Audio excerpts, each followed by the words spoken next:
Before we begin, we want to acknowledge that some stories and discussions in this episode of Radiant Resilience may touch on sensitive and potentially triggering topics. These may include themes of narcissistic abuse, childhood trauma, postpartum depression, emotional and psychological abuse, relationship betrayal, mental health struggles, including PMDD, depression, anxiety, and suicidal thoughts and ideation.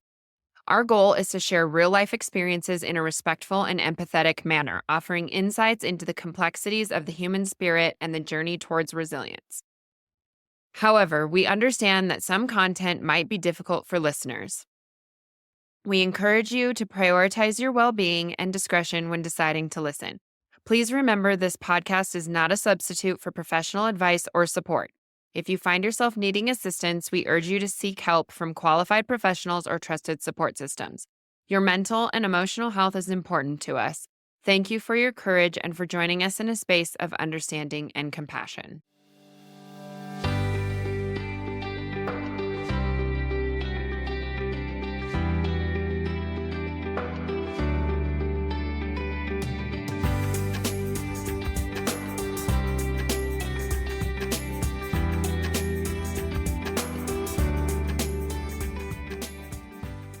Welcome back, everyone, to Radiant Resilience. I'm really excited for this conversation today. I think that many of my women listeners will find this information very helpful today. I have with me Chloe Jimenez Peters. Chloe is a PMDD and perimenopause relationship therapist and narcissistic abuse specialist. Through rapid transformational hypnotherapy and trauma-informed coaching, she helps women worldwide create the loving, harmonious relationships they deserve and transform conflict and heartbreak into a life filled with peace, personal security, purpose, and fulfillment. I love that bio. Welcome, Chloe. Thank you so much for coming on here today. How are you? I'm good. Thank you for having me. It's a pleasure to be here. Yes. So we were talking a little bit before I recorded, and I think this topic is going to be super interesting. But let's start with a little bit of your background and your personal journey leading into what you're doing to help women today. And I'll let you start wherever you feel like starting. Thank you. So I have a medical background, so I was a dentist, but I actually just wanted to be a homemaker. And I was with who I call the sperm donor of my children. And that will become clear as to why I call him that. I'd known him since I was 7 years old. Oh, So we were wow. childhood friends, somebody I really trusted. Mm. And I had two baby boys, 2 and 1. And I found out through his therapist that he was leading a double life. Oh, wow. And I was in Belgium. Yeah. Oh, yeah. I was in Belgium. I'd followed him for work and I was there in Belgium, not speaking the language, not having any friends, just looking after my babies and being the good wife, cooking the meals for when he came home and supporting him in his career. And yeah, he came home one day and said to me, my therapist wants to speak to you. And I was like, why? To cut a long story short, the therapist, who probably shouldn't have said what he said, but wanted to push me to go for something. He just said, you what are you scared of? And I just felt this full body fear. I was like, I'm terrified. What do you mean? What am I scared of? I'm so vulnerable here. I've got 2 babies. They're 2 and 1, and I rely on him. I'm here as the homemaker. I don't earn a living. I gave up my dental career to support him. And so he was saying to me, I'm going to stay in therapy. And because I came from a broken family, was just in denial. I was like, this is not happening. My kids are not going to have a broken family. And so I kept saying, we're going to work through this. This is a midlife crisis. And he kept me hanging on and hanging on. And 3 months later, it was New Year's Eve. And I said, come on, it's time to come home now. And he said, no, I'm not ready. And he was lying by omission. I had no idea that because he said to me he wanted to go and have his own space. And I didn't realize he was actually already moved in with her. Oh my God. So when he said, I know, I said, I'm not going to wait any longer. I'm going to go to my house. So in Spain, I had a family home. And so I came here, was where I am now. And when I came back, I found out I was pregnant with my third. Oh, geez. Yeah. So there I was, brokenhearted, just in complete denial. Wouldn't tell anybody, didn't want to see anybody because I didn't want to explain, because he'd said to me, in 6 months, I'm going to tell you which of the two lives I have chosen. Oh, okay. And you don't get a say in any of that. And I was so desperate and so riddled with limiting beliefs and childhood trauma that I didn't even know was there. And I was just desperately hanging on with that abandonment wound, hanging on for dear life, for hope. I wasn't sleeping, going through this pregnancy, not sleeping, obsessing over them on social media, trying to find out information. Oh, it was horrendous. Really long, painful months I went through, just wishing and praying. And then he didn't even bother to ring me on that day to tell me I had to ring him. He'd agreed 1st of June, there's a month until I'm due to have my baby. And I had to ring him, and he just went no. And I'd been hanging on for 6 months, just hoping, praying, thinking he's seeing 2 therapists. But of course, it was all lies, and I wanted to buy into them. I was hanging on for dear life. Yeah, horrendous. Oh. And I just remember sitting on my living room sofa, on my green sofa, watching my boys play on the other green sofa, and in this kind of dissociated trance, and looking at them, and these thoughts just going through my head. And this thought went through my head, and it was, who's going to want you with 3 babies? What will become of your life? And right there in that moment, it was like, don't you dare. I could see the trajectory of their life with me believing and thinking like that. And then I could also see, right now, you have choice, and you have a choice to believe that you're a wonderful package.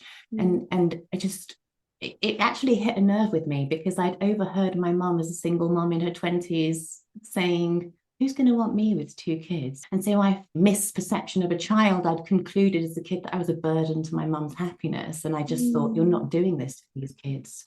There's no way. You have to do whatever it takes for them to know that they're an absolute gift of life, and that they are worthy, and that amazing things are coming to us. And I just had to lock into that. I didn't know how, I didn't know why. I just had to choose that belief. And it was that moment where I realized I had choice, and the choice was going to change the trajectory of not just my life, but their life. And so I went down a rabbit hole of listening to the law of attraction, abundance meditations, and I started to really learn about subconscious blueprints and how the subconscious mind works. And it really excited me, because this is not something we get taught at med school. I wanted to be, when I was at med school, I was really like, do I want to be a plastic surgeon, or do I want to be a dentist? And when I look at that, it's quite interesting, because I wanted to be a plastic surgeon because my belief was, if I can make people happy with their appearance, then they'll be happy. And then the dentist thing was, I had such a fear of dentists when I was a kid. It was like, I just want to be the kind of person that prevents people having that experience that I had. So it was always to free people from pain, and always to make people happy. My vocation, my life purpose, but I couldn't see it. I couldn't see it for a long time, until the universe made me incredibly uncomfortable. And I think the reason I couldn't see it was because I'd grown up with my dad, who had his own fears projecting onto us, giving it, when you grow up, you'll be a lawyer or a doctor. And so I never gave myself space to really feel into what it was that I was here to do. But as I went down this rabbit hole of personal growth, and I was so excited. I just felt so excited by the potential. Something lit up in me, and I was like, oh my God, this is where the magic is. And then this opportunity came up to study rapid transformational therapy. And I was like, I'm sold. This is what I should have always been doing. And it was just so miraculous and so rapid. And I was like, this is it. Because I had suffered with PMDD in my teens and my 20s with depression. I was diagnosed with clinical depression when I was 17. They put me on antidepressants. And the doctor just said to me, you've got a chemical imbalance. And so, and now knowing what I know about depression and actually the subconscious beliefs that tend to come up in depression, and they are, you're wrong, you're bad, there's something wrong with you. And I formed these because my dad was saying, you'll be a lawyer, you'll be a dentist. And so my childhood conclusion was, there must be something wrong with me then. If I need to be this in order to be loved, what must be wrong with me? And these misperceptions, these subconscious programs that we pick up, keeping us in, well, depression is freeze response. So it's like the ultimate rejection of self, isn't it? It's I'm wrong, I'm bad at a subconscious level. And so then once I got into the rapid transformational therapy, I learned that people were being set free from premenstrual dysphoric disorder. And I learned that's what I actually had, because I was diagnosed in my teens with chronic fatigue, polycystic ovaries, depression, everything except PMDD, because they didn't know what it was. So then I got really passionate about it, and I started really understanding the holistic side of things and how powerful this work is, and how actually now I just see it as a calling. You know, the women that I work with tend to be the empaths, the creatives, the highly sensitive people that have picked up misperceptions or they've experienced trauma that they know of, and that those beliefs are creating havoc with their nervous system, right? Because our beliefs are creating our perception. And and the neuroception as well. Our nervous system is built in our childhood. So we've got the neuroception and the perception. And that is responsible for activating the nervous system into fight or flight, and then freeze. When we reach the threshold of fight or flight, we're going to freeze. And so all of these symptoms are found in these two stress responses. And obviously, chronic activation of these stress responses creates illness, because you're starving vital organs of the nutrients and the oxygen and everything they need to function correctly. And yeah, miracles were just popping off. And then my clients started to say, no, you should do a program for perimenopause, because it's the same kind. I don't know if this is PMDD or perimenopause, and it doesn't matter. We've still got it's coming up. It's coming up for you to transform. And it was like, wow, these people are coming to me to free themselves from PMDD, but what they're actually getting is they're leaving these narcissistic relationships behind that they didn't even know were narcissistic. They're understanding the family dynamics that had them accepting less than. They're getting pay rises. They're starting their own businesses. Their relationships are changing with their children. They're more present. They've got this inner peace. They've got this insecurity about themselves that they just hadn't had before. And they were saying this is like a rebirth. So I was like, wow, this really must be a calling then. This is what the hormones, because the patriarchal conditioning makes us hate on our hormones, right? Yes. And actually, they're just there to give us this inward focus in those last 2 weeks, the inward focus, and we go in. And what happens is, when we go to this inward focus, is we come face to face with all the crap that we've picked up, all of the misperceptions, all of the limiting beliefs. And of course, the nervous system goes into, we dissociate, we go into deep depression, or we're raging. And it's those wounds that come to the surface. It's like a thinning of the veil. But this is what we're supposed to turn into gold, girls. Yeah. For those who are listening who don't know what PMDD is, can you talk a little bit about what it is and who it affects and what symptoms to look for and stuff like that? Yeah, so PMDD is like PMS on steroids. People experience suicide ideation. It's horrendous. They feel like they're going absolutely crazy. Some people feel like they're in this fight or flight rage for a few days, and then maybe they'll just dip into the freeze response for the last few days until they start bleeding. It's different for everybody.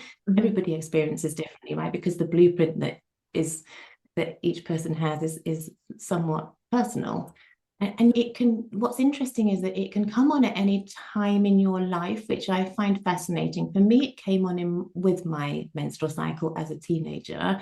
Okay. For a lot of women, it comes with child after having children. Okay.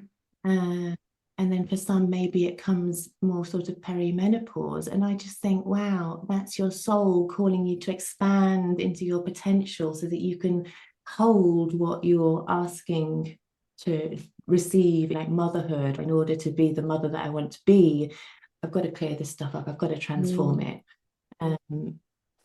And the type of people it affects, in my experience, a lot of highly sensitive people.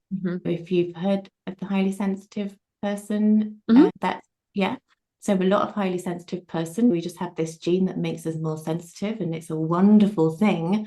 But we've got to pay attention to taking care of the stuff that comes up for us, and really understand ourselves. I think for me, reading about a highly sensitive person was really validating, and I really released a lot. So shed a lot of tears, understanding, that's why I wasn't understood as a child. A lot of us in childhood, we get this stop crying, or I'll give you something to cry about, because we feel deeply, we process things deeply. And I needed more time in exams, and I felt frustrated about that. I felt different.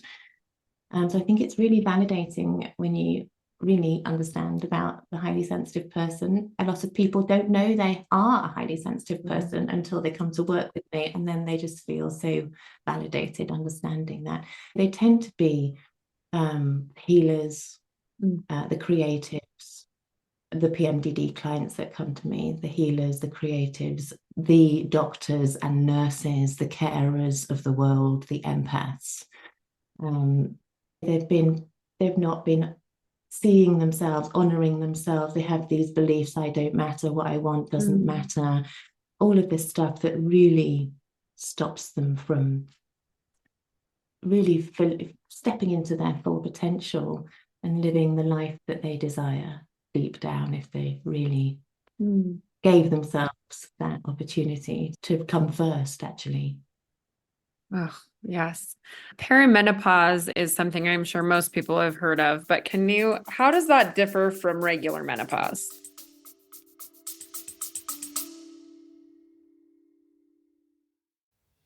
Hi, friend, and welcome to this episode of Radiant Resilience. We are always looking for new guests on the podcast. I want to highlight you if you have a story of resilience that inspires others. Everyone has a story, and I believe that sharing yours can help others feel less alone. Are you ready to share your journey and inspire others? I want to hear from you. Every story has the power to impact lives and foster a supportive community. If you have a tale of overcoming adversity, personal growth, or a unique perspective on life's challenges, I would love to have you as a guest on the podcast. To become a guest, please email us directly at radiantresiliencepodcast@gmail.com or click the link in the show notes to become a guest. Join us in spreading hope, strength, and inspiration one story at a time. Be brave and share your story so others feel less alone. I hope to see you soon.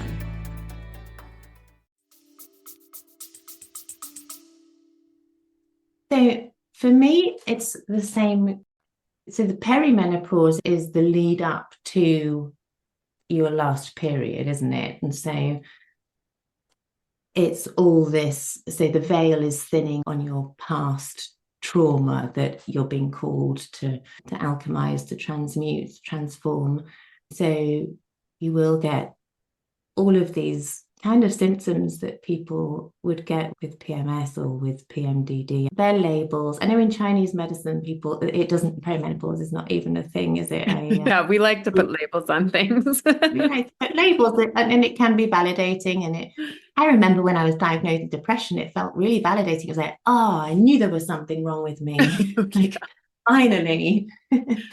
But I bought into that serotonin model for decades. And of course, then I went to medical school and I was taught more of it. And it was like, and now it's like, what? That was never even proven. It was just a hypothesis. So I'm really excited to have actually woken up and be able to do the work that I do now. And if I'd have stayed in that relationship that I was in, that I was willing and wishing and praying to be able to fix, then I wouldn't be doing what I'm doing, and I would be a very different person. And so it's like the universe had to make me really uncomfortable in order for me to wake up. I hate it, but love it at the same time that the universe has to make us all uncomfortable at some point to grow, right? We all grow the most. We have those biggest growth periods in those moments of our lives, which is rough, but it's also necessary. And I think a lot of people that I've interviewed on this podcast wouldn't go back and change what happened to them because it did lead them to where they are now. Oh my God. And for me, it's the best thing that could have ever happened to me. And I wish I could go back and tell that version of me, because it was, I remember thinking this is worse than when my dad died. This is like a grieving of a death again. This is Mm. horrendous. That Yeah. year was just torturous.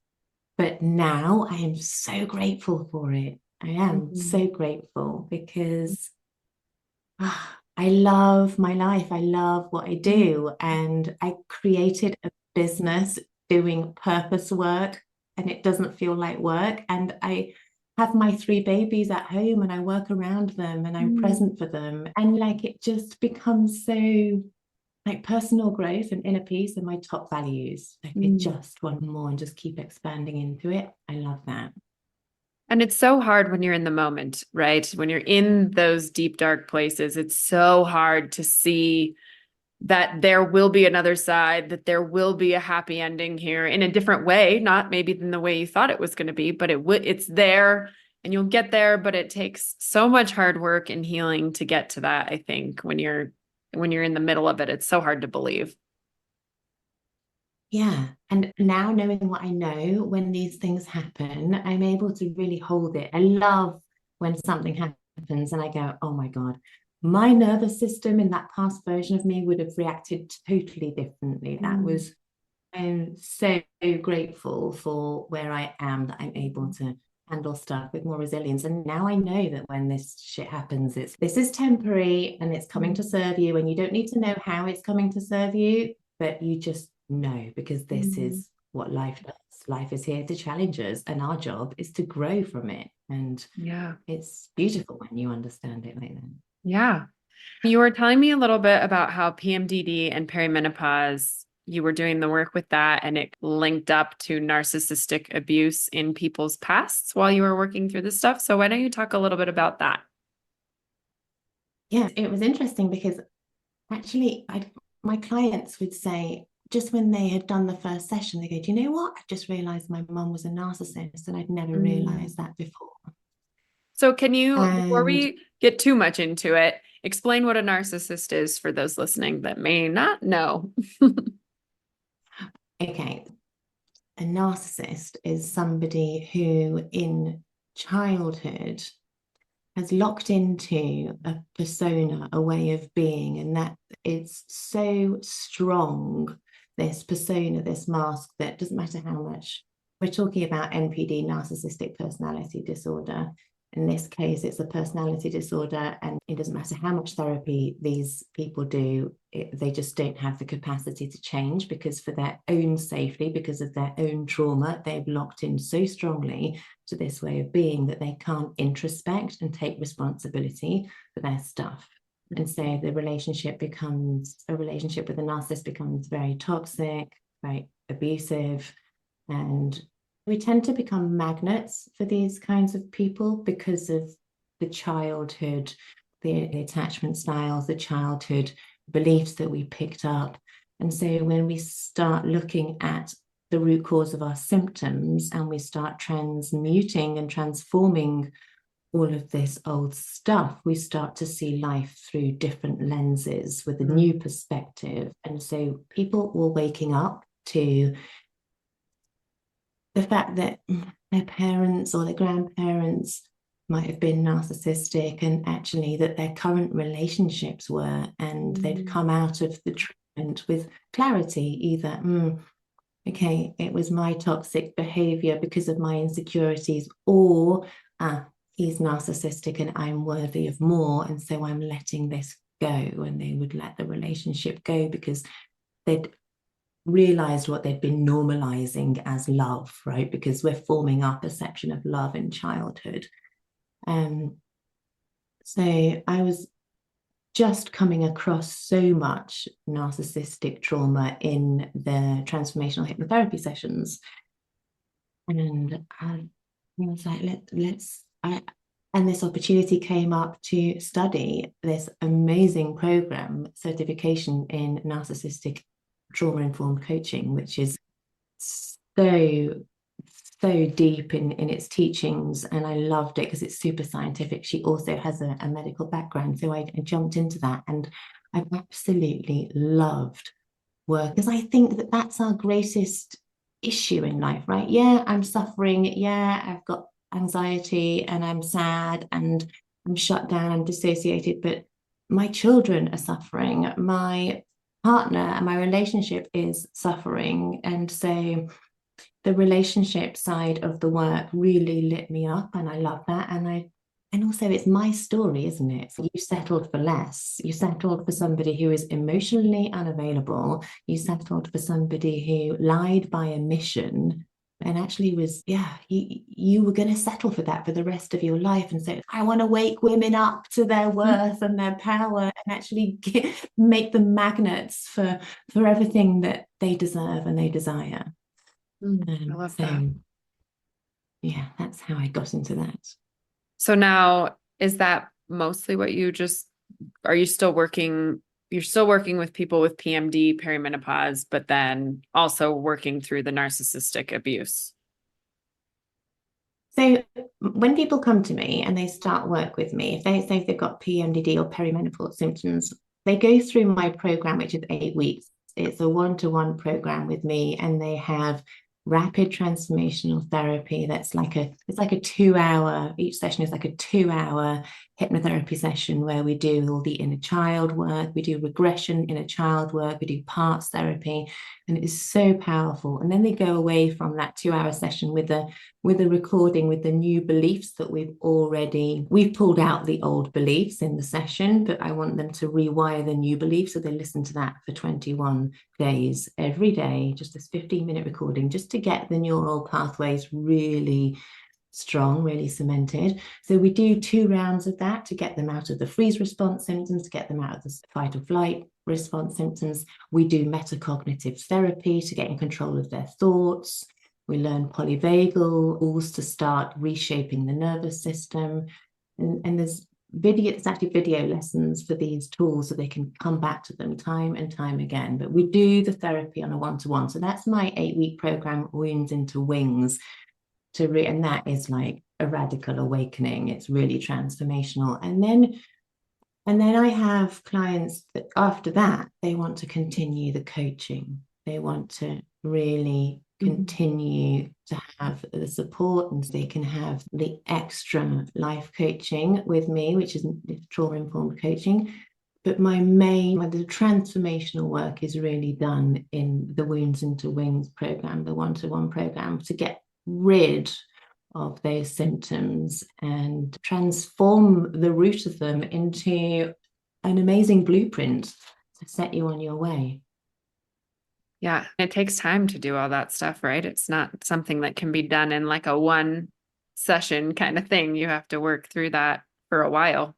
It's amazing with rapid transformational therapy. And that's what attracted me to it, because when I was diagnosed with depression, I'd had weekly counseling, and it just felt like a waste of time. And the beauty about using hypnotherapy for doing the work is that you go directly to the subconscious imprint that you don't know with your conscious mind because you can't access it. And you're able to do the root cause resolution in that session. So you make it conscious, you do the root cause resolution, and it really is rapid. For me, it's, you wouldn't go to the dentist and say, I've got toothache, and they say, come back next week and we'll try and remove it again. You want the pain taking out. And so this is what we do with the RTT. It's incredible. And people say at the end of the 8 weeks, they'll go, I'm worried it feels too good to be true. Like I'm worried that I'm gonna relapse. And I'm like, this is just the beginning. This is just the beginning of your life now, because you've got the new blueprint, you are free from those symptoms. And now you're just going to exercise the muscles of self-love, self-trust, tuning into your intuition, all those lessons that you've learned with me, you're going to just strengthen those muscles more. And it's just the beginning. So it doesn't have to take long. And so in 8 weeks, we do 2 hypnotherapy sessions. And that really is enough to get rid of the PMDD symptoms that come up. I like to move people out of freeze response first, and then we'll deal with the fight or flight symptoms for the next half of the program. But it's incredible work. Yeah, I bet. Do you find that sometimes it's hard to crack people open? No, because that's the beauty of the hypnotic brain states. They go inward, and we say, whatever comes up, whatever comes to mind, whatever you feel, we're working with, that's what needs to come up. And often people go back to the womb, they go back to being in the birth canal, they go back to scenes that they hadn't known consciously. They uncover stuff that has been holding them back and keeping them small. And if we knew what was wrong with us, people always used to say to me, what have you got to be depressed about? And I'm like, I don't know. And that felt like such a burden for people. Like, why expecting me to know why I'm depressed? If I knew, then I wouldn't be depressed, right? The problem is subconscious. The problem is always subconscious. Otherwise, we wouldn't be suffering. So we've got to go to the subconscious root, and your subconscious mind has the answer. What exactly is a hypnotherapy session like, for if anybody's listening that's never done hypnotherapy before? Can you explain that? Yeah, so traditional hypnotherapy is different to the hypnotherapy that we're talking about. So traditional hypnotherapy, we put you into a slower brain state. So people are often worried about the hypnosis because we grew up probably watching stage hypnotists making people cluck like a chicken and like a dog. So it's like, I'm going to be out of control. And actually, you're in more control because it's this inward focus, and you just have more awareness of your inner world. You have access to your inner world, and it's really like a meditative state, and you're in and out of it every day, and it's a natural brain state, so why not access it for therapeutic reasons? Traditional hypnotherapy, they put you into this state, and then they will give you suggestions for you to take on, right? So the new beliefs for you to take on. But the mind can't hold conflicting beliefs. So you have to get to the conflicting belief first and pull the weed out. So you've got to find the mutation, take it out and go, can you see now as your higher self, that child made a belief and you see it, that could never be true. It's a lie, but I've been believing it forever because it's the inner child work that is really so powerful. So the rapid transformational hypnotherapy is 2 hours. So we do the induction and then we move straight into regression. We go, what symptom do you want to work on? Let's go to the depression first. And we ask the mind to show us scenes, memories, times in your life, all to do with the root cause of the depression. And your mind will just show you. Your mind will go back to a time in your life, a memory, a scene. And then it's my job as a practitioner to really dig around and like, how are you feeling? You're 7 years old and your father's outside kicking bins around, and what is it you're feeling? And so because that's what matters, is the feeling of the child. We want to get into the feeling of the child. And then from the feeling, we can extract the beliefs that child is making in that moment. So we do that. We do regression 3 or 4 times, going back to 3 or 4 different times in your life. And you can see the beliefs in each scene, they all match. So you can see very clearly that your subconscious mind is showing you these same beliefs in these 3 scenes that are the root cause. And so then we do all the reframing tools. And then we use another tool that's really powerful, especially for physical issues, which is the parts therapy, because these things are parts in internal family systems, these parts that they come to protect you. The depression comes to shut you down. Anxiety has you on high alert so that you're to protect you from what might happen, because you're perceiving that you're helpless. Well, you're not helpless, because you're not a helpless child anymore. So we do all of this reframing and upgrade the inner child in this session. And in the hypnotic brain state, it's like you're in this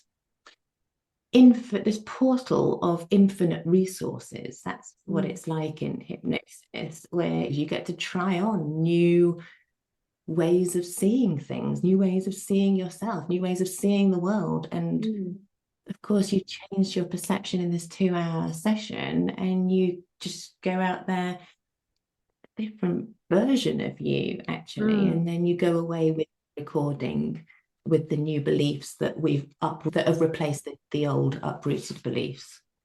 Oh. That's it in a nutshell. But it's very powerful.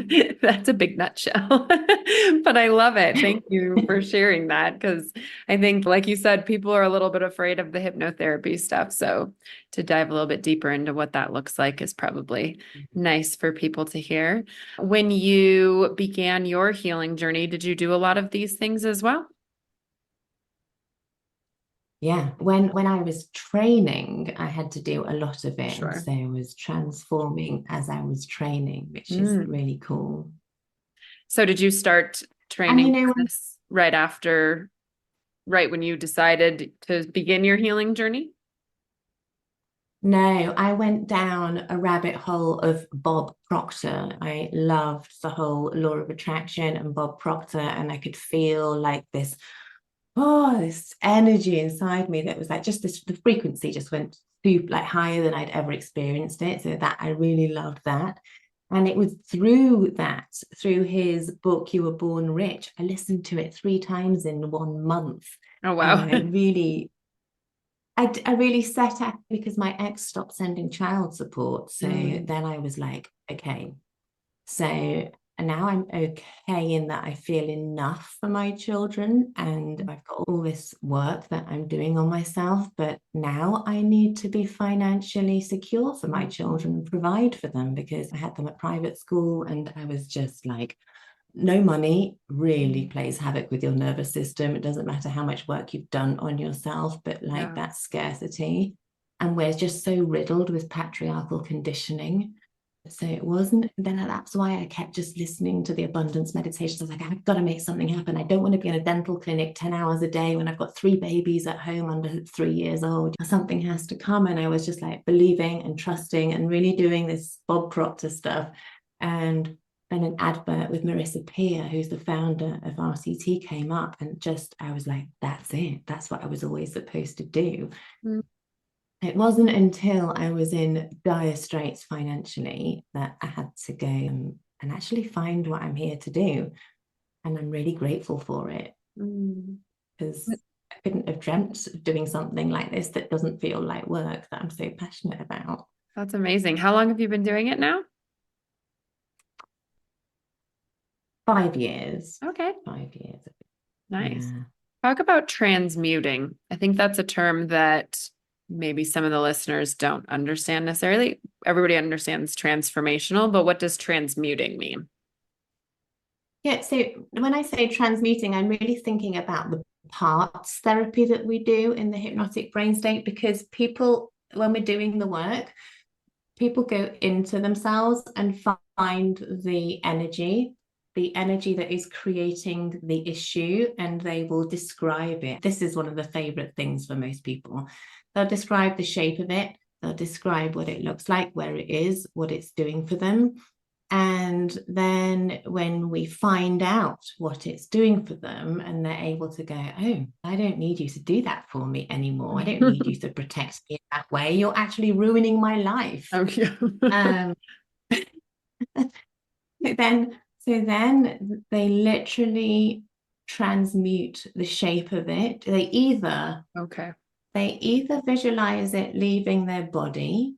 Sometimes it doesn't want to go, so they have to give it a new role. So they either let it go because it's a redundant energy and it will just transmute into another one, because energy can't be destroyed. It will change into another energy, but it leaves them.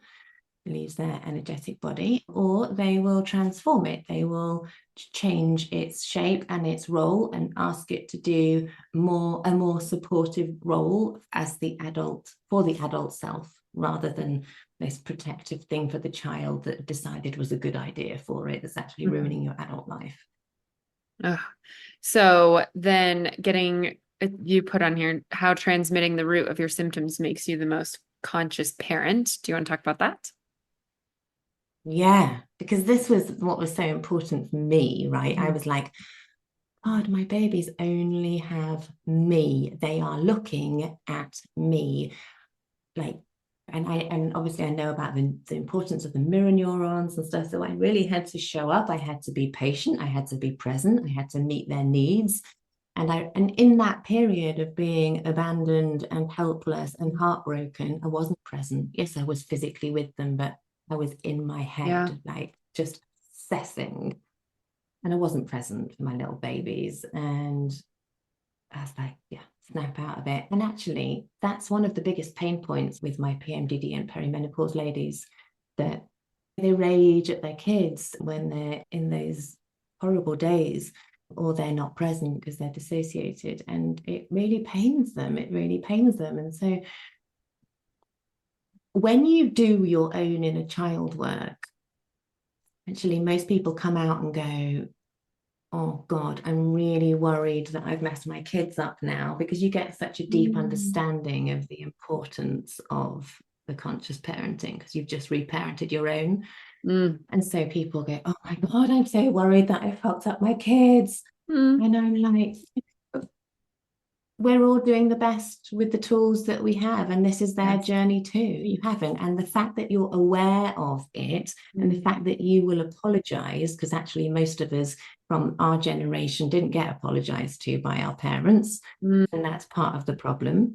Yeah. It's once they suddenly make the unconscious conscious and become more conscious parents, they can start judging themselves for past behaviors, but you've got to let that go, because that's not serving anyone. And just realize, this is part of the human experience. We're all doing the best we possibly can, even our parents. And nobody wakes up and says, today I'm gonna mess up my kid. Nobody does that. So we're all doing the best we can. And you've got to do a lot of self-forgiveness, which is something else that I teach that is absolutely imperative. Yeah. Yeah. What about transmuting the subconscious root of your symptoms to unlock your soul purpose? Oh, this is what really excites me, because with all these limiting beliefs, we are so locked into, subconsciously, we're not even aware of it. What I want doesn't matter. What I want isn't available to me. So there's really only three things really wrong with us when it comes down to it. One is I'm not enough. Two is I'm different, don't belong. And three is it's not available to me, whether it be love, whether it be success. And so everything boils down to that. And actually, it's not available to me is quite a big one. Because you learn in childhood, what I want isn't available to me. Love isn't available to me. What I want isn't available to me. And we put on these blinkers, and we're just going through life with blinkers. And this is what this work does: is I have choice. Now I have choice. Everything's available to me. And part of this work is learning to put yourself first, because That's the really queen of tough the home for sets women the to tone. do. Exactly. And it's really challenging when you're a mum, because you're given this baby you've got to keep alive, and actually this baby's needs comes first. But there has to be a point where you go, do you know what? The queen of the home sets the tone. In order for me to be the best mum, I have to look after me first. And it's starting to prioritize your feelings, your needs, your desire. And when you transform those limiting beliefs, or the root of the trauma, when you transmute the trauma, you start to wake up to things you didn't even remember you liked, because we forget who we are and what we like. Yeah. And that's got a big impact on finding your soul purpose. I finished working with a girl last week, and she was working in a bar when we started working together, and hated the job and didn't know what she was going to do, but was so shut down with depression, severe depression, that she just didn't know what to do with her life. And by the end of the 8 weeks, she was like, so excited about starting up a business in landscape gardening, which is what she loved, but she hadn't given herself Amazing. permission. Yeah. Mm. This is what just kept happening. I started the program wanting to free people from symptoms, but what was happening was they were turning their wounds into wings. There were people coming out going, do you know what? I think I want to do purpose work now. A lot of the women I was working with wanted to go on and study RTT. I've had 10 women go off and study RTT after they've worked with me. So that's part, it's what you get and you don't even know you're coming for it. That's the thing.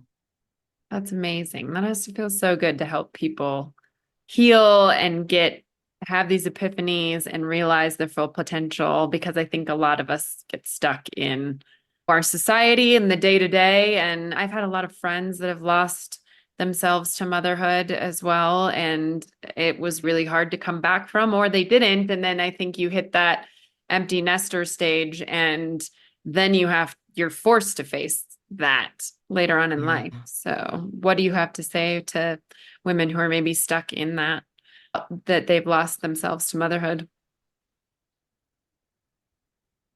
I mean, this must happen. I mean, I could definitely identify with that. When what happened to me and my friend said to me, we're in South Africa on holiday for a month, just come for a few days. And I just did. I called my family, they stayed with the babies, and I went and I was like, God, this is like the fun, Chloe. I am remembering who I am because you're so in survival mode, trying to you're learning how to look after these babies, and you're on this treadmill, and I wouldn't have done that if what happened hadn't have happened. And I went and I was like, oh, this is what I used to be. But we forget that, don't we? We Yeah. just deny ourselves that. We forget.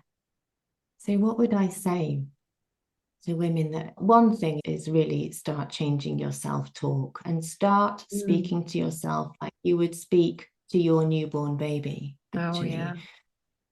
Start nurturing your inner child, just because that's the life changer, changing your self-talk. And actually, if you think you're actually speaking to your inner child, like absolute, even when it comes to you drop something and you're frustrated, oh, you fucking idiot. And that was my norm. That's how I would speak to myself. And I do not do that now. You've got to start going, oh, you silly Billy. Oh, wow. I need to just check in with myself. Just speak to yourself like you would speak to your newborn baby, the thing that you love most in the world. And you've got to have a gatekeeper in your mind that is like, oh, that was one of those thoughts again. I know we're not doing that. Start to become your greatest cheerleader, at least in that respect, at least with your self-talk. That changes everything. Self-talk is hard. I think I'm a people pleaser. And so I think that's even worse in me personally, just because I'm like, oh, I hurt that person's feelings, or I did this, or I berate myself in a lot of situations. I'm getting better at that. I'm working on it. But I do find that my self-talk is terrible just because I've been a people pleaser my whole life. So ask yourself, whose voice is that? Because you weren't born with that judgmental voice. Mm. Yeah. And often it's one of your parents or a teacher or somebody, and it's like protecting you from being hurt by anybody else. If I speak to myself like crap, I punish myself first, then they can't hurt me because I've done it first. And then at least I can control it.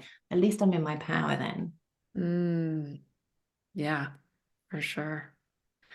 Oh, wow. I love this conversation, Chloe. Thank you so much for everything you've shared. Do you have any final parting words for my audience? If you're feeling like this resonates and you're ready to start doing the work, then you can book a free 15-minute call with me and we'll start mapping out your healing journey and seeing if we're the right fit for one another. And you only have this life once. And so everything that is coming up for you, everything that your hormones are showing you, just lean into it because it's stuff that is you're being called to look at it and to transform it and really step up into your potential and create the incredible life that you're meant for. Thank you so much. We will link all of the ways to get a hold of you and work with you in the show notes. But thank you so much for this conversation. I really have enjoyed it. And I've learned a lot too. So I hope my listeners have as well. Thank you so much. Thanks, Tawny. Thanks for having me. It was such a pleasure. Yes. All right. Thank you everyone for listening, and we'll see you on the next episode. Thank you so much for tuning into today's episode. If you enjoyed our conversation and found value in the stories shared, please consider following us on your preferred podcast platform. Your ratings and reviews make a huge difference. They help us reach more listeners and continue bringing you engaging, insightful content. We appreciate your support and would love to hear your thoughts and feedback. Until next time, keep listening, growing, and sharing.